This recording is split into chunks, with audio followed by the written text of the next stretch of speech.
Bismillahirrahmanirrahim. Assalamu alaikum warahmatullahi wabarakatuh.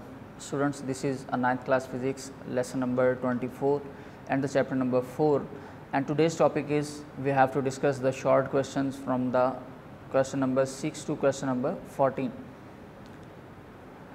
तो students, अगर हम बाकी क्वेश्चंस जो हमारे रह गए थे अगर हम उन्हें भी डिस्कस कर लें और मैं साथ साथ आपको इनके आंसर्स भी जो है वो शो करवा दूंगा ताकि आप इजीली उनको क्लियर आउट कर सकें.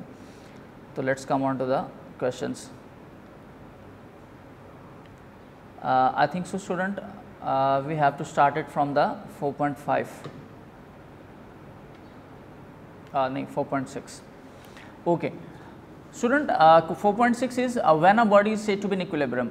हमारे पास ऑब्जेक्ट को कब कहा जाता है कि वो इक्विलिब्रियम में है? when no net force act on it, जब कोई एक्सटर्नल फोर्स ना लग रही हो. so simply we can define it as a body is said to be in equilibrium when no net force acts on it. 4.7 is explain the first condition of equilibrium. Student, first condition को जब हम define करने लगते हैं, explain करने लगते हैं, या ये हम ये बताना चाहते हो इसको कि हमारे पास फर्स्ट कंडीशन ऑफ इक्विलिब्रियम क्या है, तो simply we can just write it as the first condition is satisfying when sum of all the forces will be equal to zero. जब हमारे पास sum of all the forces जो हैं वो will be zero हो जाएं. और उसके लिए स्टूडेंट मैंने यहाँ पर कुछ कंपोनेंट्स ड्रॉ किए हैं. जैसे for example sum of all the forces तब जीरो होंगी जब आपका एक्स कंपोनेंट पर लगने वाली तमाम फोर्सेस और वाई कंपोनेंट पर लगने वाली तमाम फोर्सेस जीरो हो जाएं. तो इसलिए हमने ये कंडीशन भी साथ ही मेंशन कर दी. 4.8 की जब बात की जाती है कि why is there is a need of second condition of equilibrium if a body satisfies the first condition of equilibrium. Student, इसके लिए मैं आपको आपकी बुक पर लेके चलता हूँ, वहाँ से आपको जो है वो इनको पॉइंट आउट करवा देता हूँ चीज़ों को. तो स्टूडेंट, अगर हम अपनी फिज़िक्स की बुक की तरफ आ जाएं तो यहाँ पर आपने जो रिसेंटली एक टॉपिक कंडीशंस ऑफ इक्विलिब्रियम का डिस्कस किया था, यहाँ ये आपको पॉइंट मिलता है बहुत ही क्लियर पॉइंट्स के लिहाज से. जैसे for example here it is, first condition of equilibrium does not ensure that a body is in equilibrium. This is clear from the following example. This is true कि अगर हमारे पास लाइन ऑफ एक्शन सेम है तो object के ऊपर object को हम consider करेंगे कि वो इक्विलिब्रियम में है. लेकिन अगर हम लाइन ऑफ एक्शन चेंज कर दें तो फिर हमारे पास एक नई पोजीशन आती है कि इसका इफेक्ट तो जीरो रहता है, सम ऑफ फोर्सेस तो जीरो रहती हैं, लेकिन टॉर्क प्रोड्यूस हो जाता है. तो इसके लिए फिर उसने कहा कि consider a body pulled by this. ये कंप्लीट उसने एक एक्सप्लेन किया इसको, और फिर ये साथ कहा hence their resultant will be zero according to the first condition, the body will be in equilibrium. Now shift the location of the forces. तो अब ये कंडीशन यहाँ पर आपको देता है स्टूडेंट कि it is just because the body has the tendency to rotate, so this situation demands an other condition for equilibrium in addition to the first condition of equilibrium, and this is called the second condition of equilibrium. तो अगर आप इसका answer proper लिखना चाहें तो student मैं वो clear कर दूँ आपको कि आप कहाँ से कहाँ तक लिखेंगे. आप अपनी फर्स्ट 2 लाइन्स लिखेंगे यहाँ तक, ठीक है. यहाँ तक लिखने के बाद स्टूडेंट आप फिर आएंगे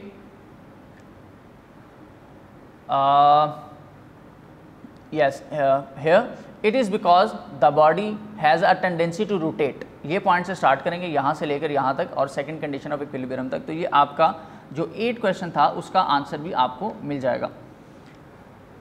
4.9 क्वेश्चन है स्टूडेंट हमारे पास कि when what is the second condition for equilibrium. अब सेकंड कंडीशन ऑफ इक्विलिब्रियम क्या है? तो same as second condition is satisfying when the sum of all torque will be equal to zero.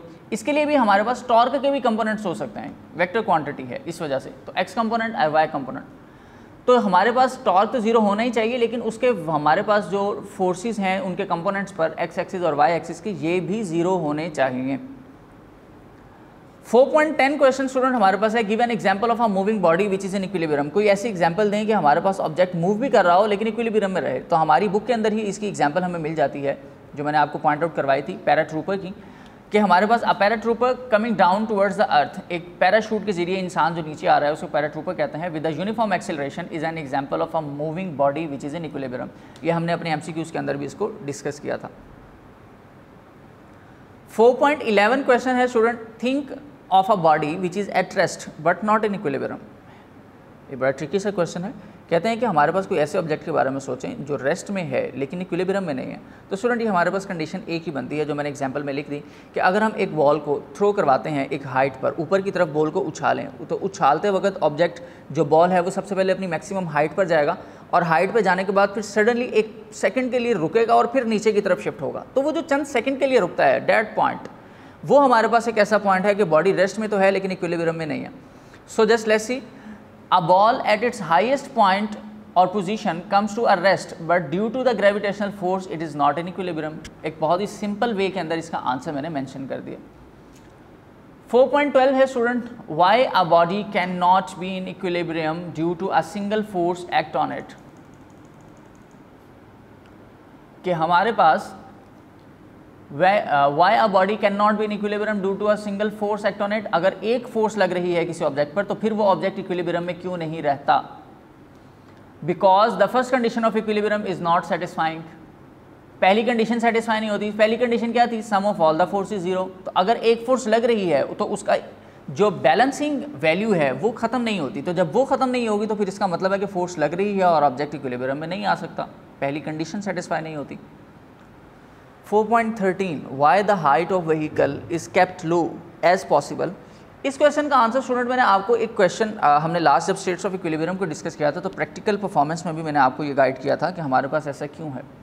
तो इसका आंसर मैंने मेंशन किया student, the height of vehicle is kept as low as possible to keep its centre of gravity as low as possible. कि उसके centre of gravity को कम से कम करने के लिए ताकि वो बहुत ज़्यादा स्टेबल रहे, फॉर इट्स मोर स्टेबिलिटी।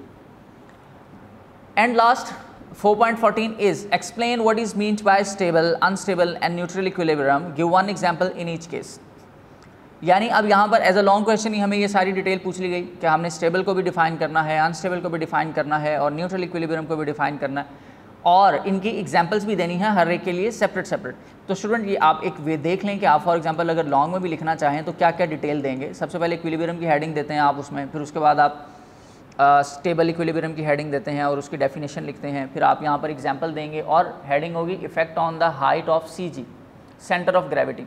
अब ये एक्सप्लेनेशन है, आप चाहें तो एज इट इज़ इस डिटेल को आप अपने लॉन्ग क्वेश्चन में लिख लें तो ये आपके लिए एनफ हो जाएगा। ठीक है student. So a body is said to be in equilibrium if after a slight tilt it returns to its previous position. तो ये हमारे पास कुछ डिटेल हैं। और इफेक्ट ऑन CG मैंने आपको बताया था कि हमारे पास जब सेंटर ऑफ ग्रेविटी रेज हो जाता है तो उस वक्त क्या इफेक्ट आता है। इसी तरह जब हमारे पास बाकी जो चीज़ें आती हैं स्टूडेंट वो किस तरह से हम उनको क्लियर करते हैं। तो यहाँ से जो है वो आपने अपनी डिटेल सारी की सारी पॉइंट आउट कर लेनी है और फिर आपने इसको एज अ लॉन्ग क्वेश्चन की फॉर्म के अंदर भी वहाँ पर मेंशन कर देना है ताकि आपके लिए बहुत ज़्यादा चीज़ें आसान हो जाएं। तो ये आपके स्टूडेंट एक्सरसाइज के कुछ शॉर्ट क्वेश्चंस थे जो मैंने आपको क्लियर कर दी, आपकी बुक के थ्रू भी, आपके नोट्स के थ्रू भी और आपको ऑरल डिस्कशन के थ्रू भी, ताकि आपको पॉइंट्स क्लियर हो जाएं। और उम्मीद है कि आपकी क्वेश्चंस के आंसर्स, आपकी जो इश्यूज़ हैं वो भी इसके अंदर क्लियर हो चुके होंगे। आपको हर क्वेश्चन का आंसर पता चल चुका होगा। लॉन्ग क्वेश्चन कैसे लिखने हैं, शॉर्ट कैसे लिखने हैं, ये भी मैंने आपको साथ साथ बताता रहता हूँ और उम्मीद है कि ये आपको क्लियर अपने टॉपिक्स के अंदर भी होता रहेगा।